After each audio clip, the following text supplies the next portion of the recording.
everybody. Welcome back to the podcast. It's been a minute, but we've got a fun talk today. Daniel Freitag just committed to the Badgers.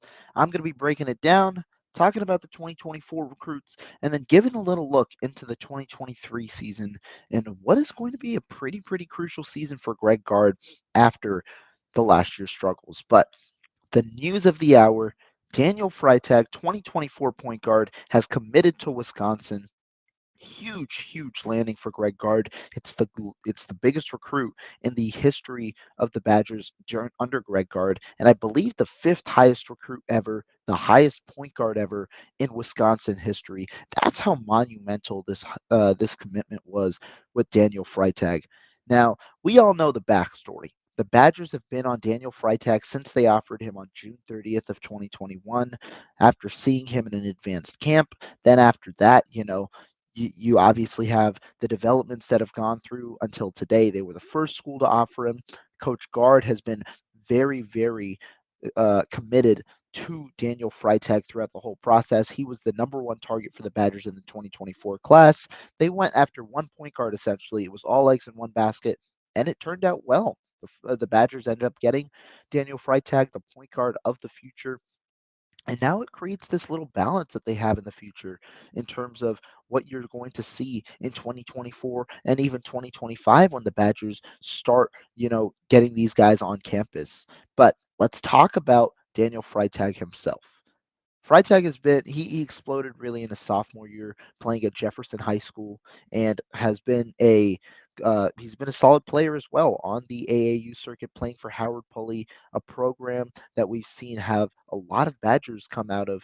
I think Nolan Winter as well was on that Howard Pulley train. You've seen a lot of Badgers come out of that program specifically, and it's another Minnesota commit that ended up coming to the Badgers. But what Freitag brings, he's a guy who brings good driving ability, and he's a guy who's aggressive. Not necessarily the biggest point guard. He's 6'1", 175. Obviously, we'll have to grow into that frame a little bit, but he's a point guard that can command the offense, that is well suited to lead a team, and he's a good driver. I think that that's going to be the biggest part of his game. And when you specifically look at this past season for the Badgers, where did they really struggle? Around the rim. They were more of a shooting team than they had been in the past, and they wanted to run the pace a little more, but they struggled at scoring at the rim, especially with their guard play, which is why you see shooting percentages dip a ton, especially in the paint and in that 2 point range. Freitag changes that. You have a guy now who you can surround your shooters with, understanding that he's a guy who can get to the rim and be a facilitator as well as a dominant scorer in the paint for the Badgers. And that's what he is right now. Obviously, he's got his senior season. He still has a lot of time to continue developing his game, but it's a huge land. And really, the Badgers, they're looking for that point guard of the future, understanding you've got this two-window kind of aspect with Chucky Hepburn, who obviously is going to enter his junior season now, and now Daniel Freitag, who enters in 2024 when Hepburn's a senior. You essentially can give the keys over to him. It was going to be a bit of a scramble for the Badgers had they not secured Freitag, as they hadn't offered another point guard in the 2024 class. Pretty deep into it now. They're going into their senior season. Would be a little more tougher. They had been in contact with a couple of players, but not anything substantial as an offer itself. And so Freitag, they put their eggs in one basket, and it's the biggest victory that Gard has had in his recruiting element. Let's talk about that portion for a bit, because a lot of people obviously were disappointed with Greg Gard, myself included a little bit, for the failure to add depth this past season. He changed that though this offseason. When you look at what he's done so far, the Noah Reynolds thing, I mean, that part was a whole gaff. Not as disappointed on the Wisconsin side as so on the player side, understanding how that went down. But Guard gets AJ Storr, a much needed wing, to essentially add some more depth along the in the backcourt, but also in that combo wing kind of area. AJ Storr has that, and he's a guy who definitely is going to push for a starting spot. I'd expect him to start at small forward this year. The Badgers go to a more traditional starting five, get some more size in there after starting three guards at 6'4" or under last year. And so, you have AJ Storr in the mix now, and the Badgers also have a strong recruiting class coming in. Four-star Gus Yeldon, three-star Nolan Winter, and three-star John Blackwell. You're accumulating some depth, and that I think should balance the scales going forward. But when you look at this 2024 class now, you've got Daniel Freitag leading the helm. You've got his teammate Jack Robinson, a small forward, and this is what's going to set up to be a pretty intriguing battle here to for that third recruit. When you look at some 2024 names, Conkupple, you talk about Jackson McAndrew. I think that those are two names that could also fit in with the Badgers. I think McAndrew seems like a little more of a realistic prospect. He's been a guy on the Badgers' radar for a long time, another guy with a connection to both Daniel Freitag and Jack Robinson, and so I think he's a realistic guy. But McAndrew has significant interest elsewhere. Creighton has been a team interested. Xavier has been a team interested. So we'll see how that recruitment goes. And Conkupple has just been absolutely electric this year on the EYBL scale, leading the EYBL in scoring. He's going to be a guy whose recruitment continues to soar up, and he should get some significant interest. That'll be a tough one for the Badgers to pull off for the number one in-state prospect in 2024. But back to Freitag, and what does this mean for the Badgers? I think this gives Greg Gard a little more leeway in terms of his results overall in the near future until Freitag comes. Why? Because up to this point, Greg Gard obviously has done a good job. I am a guy who is supportive of his coaching style. I think he is a player's coach. I think he brings out the best in his players while holding them accountable. And while you can have questions about the scheme the Badgers run, it's been one they've run for a while. And I do think that a lot of the issues last year weren't necessarily coaching adjustments that had to be made, but more so issues with the personnel and the roster itself, which the Badgers look to fix this offseason. Now, though, in 2023, I don't expect a year like 2022 at all. You've got more depth. You've got more depth. You have more continuity with that starting five, and also, I think it's just a year where you're going to look to improve. You have more starting level talent as well with the addition of AJ Storr. That's what I'm thinking for not Daniel, but for the Badgers in 2023. I think they should push back into that maybe fringe top 25 spot, maybe not get a top 25 ranking overall, but I think they can definitely push it. And they've got a strong non-conference schedule. You're playing Tennessee, and they've scheduled a couple of games. I think Arizona's on the slate as well. You're scheduling a couple of games. You've got the Gavitt games as well, where they're going up to the Big East for a game. You've got a couple of good games on this slate to prove yourself. And the Badgers had a strong early season start last year, including that win over Marquette, I believe, in the second game of the season. They've got a chance to prove themselves and really cement themselves once again as a potential top 25 team. But regardless, I think next year's team should set up well into the 2024 class when they bring in Daniel Freitag, when they bring in Jack Robinson, a guy who I've had on the podcast a little earlier this year. And so, I think it's a good semblance that you're going to carry over to 2024 and allow Freitag really to grow with that 1 year alongside Chucky Hepburn before taking over the keys. Some words of Freitag's I found were interesting. I think it's pretty clear he had his eyes set on Wisconsin early on.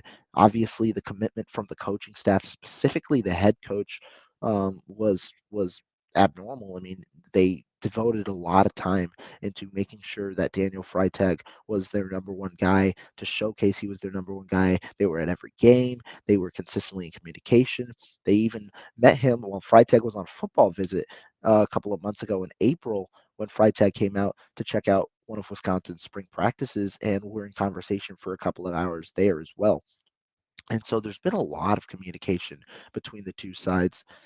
In 2024, I'm curious to see how they end up balancing everything, because the Badgers right now, they've got a young roster still. Hepburn's going into his junior season. He'll be in his senior season by the time that Daniel Freitag enters campus. Obviously, is Connor Seachin the standout from last year? He's going to be a junior at the time. AJ Storr, another freshman, in all Big 12. not Big 12, sorry, Big East freshman this past year. He's going to be a junior as well at that time. So you've got three strong candidates there. Max Klesmit, I believe he's going into his senior season, but with 2 more years of eligibility, he could have that fifth year there as well. So it'll be a talented team where right now, you've got that top.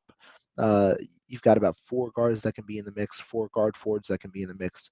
Freitag adds another one as long as whoever else they add in that class. So I think there's going to be a good amount of talent to involve with Freitag that year, especially considering also the development of the 2023 recruits in Gus Yalden, Nolan Winter in the forward kind of area. So I think there's going to be a good amount of talent to where when the biggest worry is putting a guy in a place where he can't succeed early on. I don't think that's the case when Daniel Freitag enters campus, but don't want to look too forward in the future. Going back to what the Badgers got to do now, in not only in the short term but in the long term. Do I think Greg Gard's job is completely safe? No, I think he does need to prove a little bit in 2023, get the Badgers back to the NCAA tournament, which obviously didn't happen last year. But I think they're on the right track, like I said. Ending up, I know I haven't spoken on basketball since the NIT Final Four, but they ended up in the NIT Final Four, made the most out of a lost season pretty much. And now with the continuity that they had, a lot of people were questioning, are they going to lose a player to the transfer portal? They lost Jordan Davis, but their entire starting five remains intact. Some news I haven't talked about either. Tyler Wall is a guy who's returning. I think that all of these little factors, I think they're just going to add to the contributions that the Badgers can get in 2023. There is one big question, though, still on the roster, and that's one that I don't know if it's going to be answered or not by the time the Badgers start practicing later this year. That is, who's going to be that backup center? Is it going to be Gus Yeldon? Is it going to be, one of the guys from the roster last year? Because that was the biggest issue. The depth in the front court and the inability to rebound because of the lack of size the Badgers had. Gus Yeldon's a big guy, but he's also only 6'9" ish, 6'9", around 240 pounds. He's not necessarily the traditional center in terms of size, although he plays like one. Nolan Winter, a tall guy, but he's going to need a little more time in terms of getting his body up in terms of the weight. As he's a tall, lanky 6'11" guy, a guy who can shoot the ball well, but you're going to need to put on some weight. We'll see how much he plays in year one. Although when you got that talent's going to be on the court for sure. But overall, I do think that that's going to be the biggest question. How do the Badgers go with that backup center position? They've been in contact still with some players. Maybe they add another player. Will McNair was the guy who they recently were in contact with, the Mississippi State center. Not sure if there's significant interest there, though. Understanding, the guy whoever comes and plays probably going to play for about 10 minutes, 10 minutes a night. That's your role. Just backing up Stephen Crowell. And playing alongside the forwards like Carter Gilmore on the team. But I think the Badgers need somebody there. Hopefully, the biggest hope is that Gus Yeldon can continue to develop and can be a guy who they can trust to play those 10 minutes at least in year one, but also trust to manhandle that backup center position if necessary. But if not, then you've got some questions because if size is an issue again for the Badgers, I think that thwarts them in terms of their seasons, how the potential of how the season can go. Understanding that while they've got solid guard play, while they've got solid wing play, they don't have the requisite size, which was a significant issue last year, not only in terms of rebounding, but also defending within the paint, fouling issues, and things like that. We'll see how they continue to address that position. But I've got to say, it has to be seen as successful offseason for Greg Gard, even without the Daniel Freitag commitment in June. You know, Overall, successful offseason. You kept the entirety of your core. Nobody gone to the transfer portal that was a starter last year. You keep Tyler Wall, and then AJ Storr is a guy who you bring in. I'm even going to give him some credit for the Noah Reynolds part, even though Reynolds essentially shipped out and went to UW Green Bay after what was it, like 10 days or so. I think that move kind of hurt them because they were in position probably to get another player and seeing how they were recruiting. AJ Storr said he only took one visit, and that was to Wisconsin. Seeing the way that they were recruiting, I feel like they could have gotten another guy. Unfortunately, that didn't pan out. So you've got a lot of different moving parts now. I think the Badgers are going to have some good competition because you've got Max Klesmit there, who's an elite defender and a guy who they trusted very well in the backcourt. Hepburn obviously can play solid defense. Siege not as good of a defender, but you can't disregard his scoring. And then you've got AJ Storr as well. I think you've got a lot of players now that can compete for some of those starting spots. And I think even regardless of whether they start or not, that six deep is how I'm going to call it. I think that that's going to be a strong six-man top six. Obviously, a lot of them are wings. Store only 6'6", that he's the tallest of the four guards slash wings that we have on the team. So it might be tough to see more than three of them on the court at the same time. But overall, I think that you've got a shot um, at really making some noise then in the Big Ten next year. Some other big news. I mean, Zach Edey returns to Purdue. That's something huge. But still got a good shot at returning, to a spot of relevancy next year after missing out on the tournament altogether this past year. Other portions of stuff about Daniel Freitag. I mean, when we hear nuggets of news on the recruiting aspect, seems like the it seems like Freitag, he obviously had interest from his top five, and he wanted to commit on his official visit, which was going to be for June 14th. But one nugget that I found very interesting, I forget which article that I read it from, it was that the way that he thought about it, is it worth waiting for an offer maybe from a Duke or an Alabama, one of the top teams, or losing out on Wisconsin, understanding that they could pivot to another way if you wait too long to tell them about your decision. I think that that could have been, I think that perspective is very interesting, and I think it also shows the duality of the relationship. It's not only how much Wisconsin wanted Daniel Freitag, but it's also Daniel Freitag himself wanting Wisconsin, understanding the comfortability, the family aspect that it provides, and I think that also led a huge part into his recruitment. I think that's a good sign for the Badgers. I think that it's a place where both people want to be, and it's a huge landing, obviously, for Daniel Freitag, the number 8 point guard in the 2024 class. Was a top player in the Wisconsin class, and I believe he's the number 1 point guard in the California class, as he's going to play at Southern California Academy in his senior season.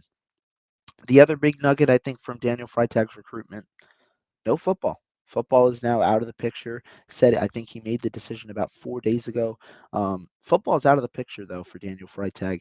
He said how it's a tough choice, but the surgeries that he had while playing football obviously made his decision a little bit easier and forced him, not forced him, but led him to the way of basketball. Was a solid receiver prospect, I believe a 4-star, 6'2", 175, great build for a receiver as well. But Daniel Freitag fully committed to basketball and fully committed to Wisconsin basketball. Huge news for the Badgers. Biggest landing in the history of recruiting for Greg Gard, top point guard ever in Wisconsin history. And the 2024 recruiting is not done. Jackson McAndrew's still on the board. Conkupple still on the board. We'll see what they do in 2024. But Greg Gard proves he can recruit, and this was the biggest landing that we could have expected coming here in June. Great news for the Badgers. Excited to see how Daniel Freitag competes in a senior season, and really excited to see how he is in practice and in games when he puts on that Badgers uniform in 2024. But guys, thank you guys so much for listening. Be sure to subscribe to the channel. Be sure to download the podcast on Apple Podcasts. And we'll be back either with some more football stuff as official visits start to kick in, we get some more commitments, or some basketball stuff if we hear any later news before the start of the fall. Thank you guys so much, and we'll see you guys next time.